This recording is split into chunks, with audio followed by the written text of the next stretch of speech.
Bonjour et bienvenue à cet épisode du Whisky Brunch. Aujourd'hui, on fait le tour de Johnnie Walker et de ses produits. Slam Java!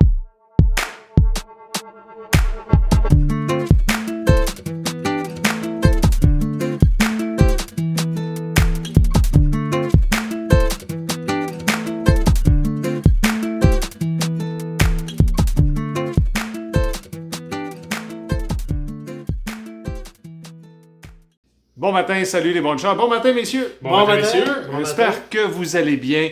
Aujourd'hui, on va faire le tour de Johnnie Walker. Cette marque Johnnie Walker qu'on voit partout dans les bars, qu'on voit dans les pubs, qui est le whisky le plus vendu au monde quand on parle du Red. Ouais. Hein? On va arrêter avec le Red. Puis on va passer à travers toutes les belles couleurs. Ça va être vraiment génial. Si vous aimez ce que vous voyez, laissez un commentaire, faites un pouce en l'air, abonnez-vous s'il vous plaît. On est déjà rendu à un nombre intéressant. Puis on a le concours du 300 qui s'en vient, où on va vous offrir une bouteille de whisky. On commence avec l'histoire de Johnny, ce petit monsieur qui marche avec sa canne. Eric? Écoute, fondé dans la ville de Kilmarnock, au sud-ouest de Glasgow, en 1820, l'entreprise était à l'époque une épicerie. Donc, John plutôt, qui avait 15 ans à l'époque, était en charge de l'espace vin et spiritueux. À 15 ans, j'aurais dit. À 15 ans. Exactement. Quand on a ça dans le corps. En 1823, lorsqu'il y a eu l'acte britannique qui permettait la distillation du whisky, la compagnie, l'épicerie s'est mise à en faire un peu plus. Et Johnny a commencé tranquillement à faire des mélanges. Comme tout bon adolescent. En 1823, il était quand même rendu à 18 ans.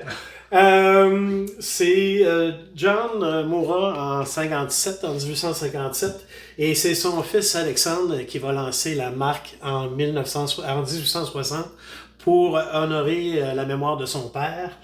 Dès 1862, la compagnie embouteille déjà plus de 100 000 litres de whisky. Quand même.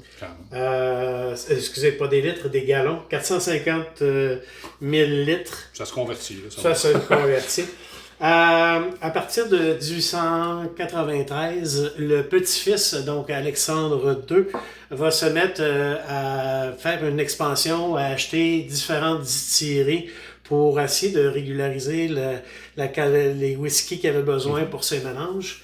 On va parler des distilleries comme Kendu, Clynelish, Talisker, Dillwyn et Mortlach qui font partie du groupe. Comme je disais, il y a eu plusieurs restructurations d'associations qui mènera la compagnie à faire partie du groupe Diageo à partir de 1997. À partir de 2012, le groupe Diageo va décider de fermer les portes de la distillerie dans la ville de Kilmarnock. Et malheureusement, malgré toutes les bisbilles, toutes les protestations, malheureusement, la compagnie a fait démolir tous les bâtiments là-bas. Depuis 2021, il y a une nouvelle gamme de whisky qui s'appelle Jane Walker. C'est une femme qui est à la tête maintenant de la distillerie, et c'est en son honneur qu'on a créé le nouveau produit. C'est intéressant. Donc, évidemment, Johnnie Walker, c'est très reconnaissable à deux façons. Messieurs, la bouteille carrée, hein, n'est-ce pas, qui représente les Four Corners of Scotland. Comme Eric le disait, principalement, il y a 40. Dans Johnny Red, il y a 40 whiskies différents. C'est un blend, c'est tout des blended, on s'entend là-dessus. Et au départ, il faisait les Four Corners of Scotland, donc avec Glenkinchie, Cardew, Colilla et Clynelish. Donc, ils vont par couleur. Vous reconnaissez aussi l'étiquette avec l'angle de 24 degrés. 24 degrés, exactement. Pourquoi, vous allez me dire? C'est parce qu'ils peuvent mettre plus de caractère que c'était comme ça. Donc, l'étiquette a l'air plus grosse. Marketing 101. Quand on parle de Johnnie Walker, évidemment, encore une fois, ce sont des blends. Ils ont une gamme, et on y va avec la couleur. Ici, on a le red, le black, le gold, le green, le gold... le platinum, pardon, et le blue. Ils en ont d'autres, ils ont un white. Qu'ils ont fait pour Game of Thrones. Pour Game of Thrones, qu'on a pu goûter à notre bar préféré de Sherbrooke. Donc, comme je le disais, Johnny Walker Red. Non, ça, c'est un produit qu'on mélange. C'est pas quelque chose qu'on boit neat ou c'est un produit avec lequel on se désinfecte. Ça, c'est une inside joke. C'est une inside joke. La personne qui sait de quoi je parle va, je l'espère, voir cette capsule et rigoler vraiment beaucoup. Il y a des gens qui boivent ça neat. C'est pas mon cas, c'est pas quelque chose que j'apprécie, mais je vais le blender. Un scotch soda, ça peut faire l'affaire. Un Manhattan. Peut-être même il ferait des sauces. Notre associé ferait des sauces avec ça. Johnny Walker, au départ, Red, pardon, s'appelait le Walker Special Whole Island en 1906 et 3 ans plus tard a été nommé Red Label. Évidemment, ça n'a pas d'age statement. Ça l'a, j'avais dit 40 tantôt, je me trompe, c'est 30 whisky différents. Ça vient de Teenage, de Cardew, de Colilla. Puis depuis 1945, c'est le number one au monde de vente de Scotch whisky. Et étrangement, entre 1977 et 1983, il n'y en a pas eu au UK. Parce que, si je me trompe pas, là, je vais loin, là, parce qu'ils concentraient tout sur l'export. Parce que, et surtout aux États-Unis, parce que les Américains faisaient... Ils en voulaient. Wow, tu sais, c'est un Scotch whisky. Blended, Scotch whisky. Donc, c'est un peu smoky, un peu peated, parce que ça prend du Colilla. C'est quand même équilibré. C'est pas mauvais. C'est pas complexe. C'est pas très bon, mais c'est pas complexe. C'est quelque chose qui se blende bien. On parle de 40% d'alcool, évidemment. C'est autour de quoi? 37 $, si je ne me trompe pas. 37 $. Disponible à l'SAQ dans toutes les bonnes succursales. Le deuxième whisky que je vous présente, c'est le Johnny Walker Black. C'est un 12 ans d'âge. Il est composé de 40. C'est lui qui est 40. C'est lui qui a 40. Tantôt, je me suis trompé. Il s'appelait avant des Extra Special Old Island. Hein? C'est juste extra spécial par rapport au Old, qui était le Johnny Red 1906. Marketing.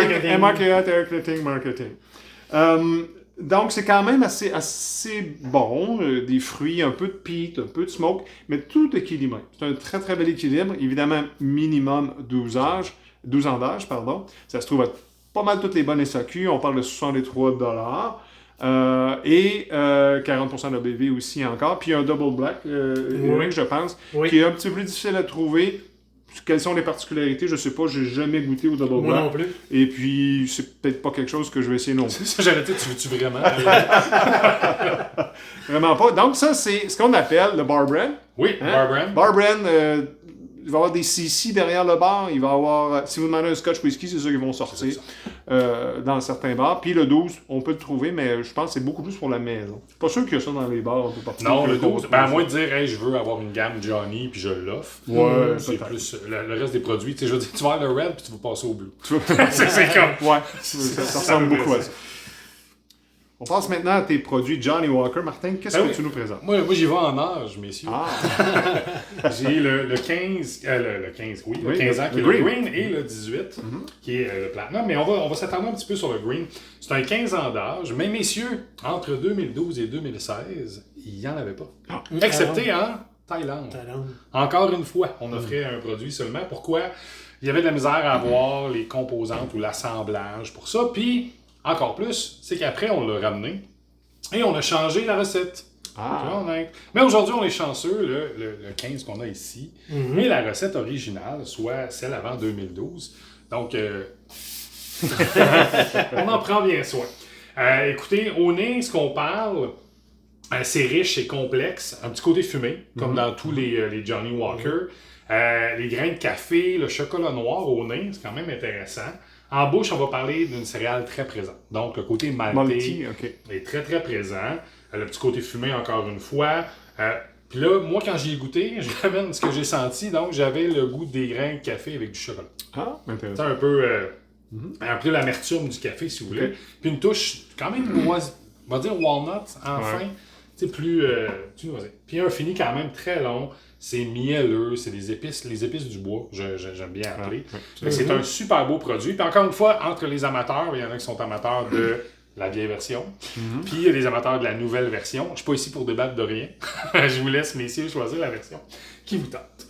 Le deuxième produit que je vous présente, c'est le 18 ans. Communément appelé, on l'appelait le Platinum. Avant, oui, c'est ça. Avant, et maintenant, on l'appelle seulement que le 18. C'est ce que j'ai dans mon verre. Puis j'ai oublié de vous dire, vraiment honnêtement, on parle à peu près de 90$. 89, Ouais, c'est ça. Un 90$, puis un ABV de 43$, ça reste dans les trucs. Quand on passe au 18, on parle d'un 152$.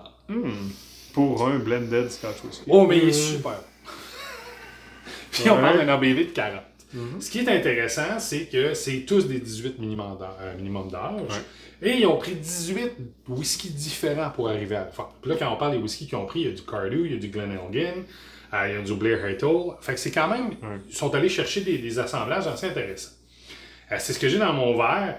Écoutez, c'est très mielleux, c'est très céréalier. Il y a un petit côté clémentine.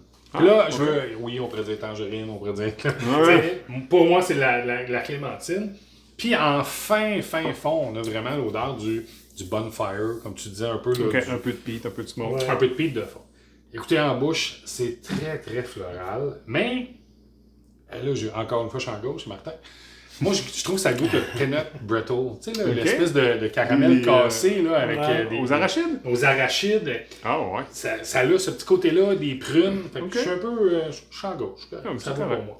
Mais oui, le fini, je reviens, c'est du miel. C'est du miel, un petit peu de cannelle à la fin. C'est quand même très intéressant. Puis, comment je peux vous dire ça? C'est très doux pour un 18. Tu sais, l'aspect maturation, là, il est quand même très, très, très léger. Mais c'est somme toute un beau produit. Est-ce que ça vaut le 150$? Je vous dirais que je pense que je jetterais plein d'autres whisky à ce montant-là. Indubitablement. Mais c'est personnel. Encore là, ce sont des choix. Et tu parlais de Cardew encore, puis on le dit tout le temps. Johnny Walker, à l'origine, avait acheté Cardew pour s'assurer d'avoir beaucoup de whisky et de s'assurer que ce soit égal dans tous ses produits. Fait qu'on va retrouver Cardew, qu'on peut avoir en single malt, d'ailleurs, qui existe, un peu partout dans tous les produits, des bons produits Johnny Walker. On va maintenant aller voir les deux produits de Eric. Qu'est-ce que nous présente Eric? Eric va vous présenter le Gold Label pour commencer. Gold Label, c'est bizarre à dire, mais à l'époque, c'était un 18 ans. Donc, depuis 2013, ils ont décidé d'enlever l'age statement sur la bouteille et ils l'ont appelé plutôt le Gold Label Reserve. C'est un amalgame de 15 whiskies différents qui ont été mis ensemble. Ça a été, à l'époque, quand ça a été créé, c'était pour commémorer le centenaire de Johnny Walker. C'est un ABV qui est quoi, 40%. Ça se vend à 94,75 à LSAQ. C'est typique d'un Johnny Walker, c'est-à-dire du côté, au nez, tu vas sentir la fumée, c'est un petit peu tourbé. Même chose au goût. Fruité. C'est bien balancé. C'est l'un des whiskies qui est... Moi, j'aime beaucoup le Gold. Si honnêtement, j'avais à choisir, mettons, c'est ça. Je prendrais le Gold. Le Gold, il y a bel équilibre. Oui, c'est ça. Pour qualité-prix, je pense que c'est la meilleure bouteille au niveau de Johnny Walker. Mon deuxième produit, là, je rentre dans quelque chose qui est un petit peu plus dispendieux. On parle du Johnny Walker Blue. On parle encore là d'un ABV à 40%, mais là, au niveau du bruit, on parle pour la bouteille de base, 329,75 à l'SAQ. Encore une fois, il y a beaucoup de whisky que j'ai pris.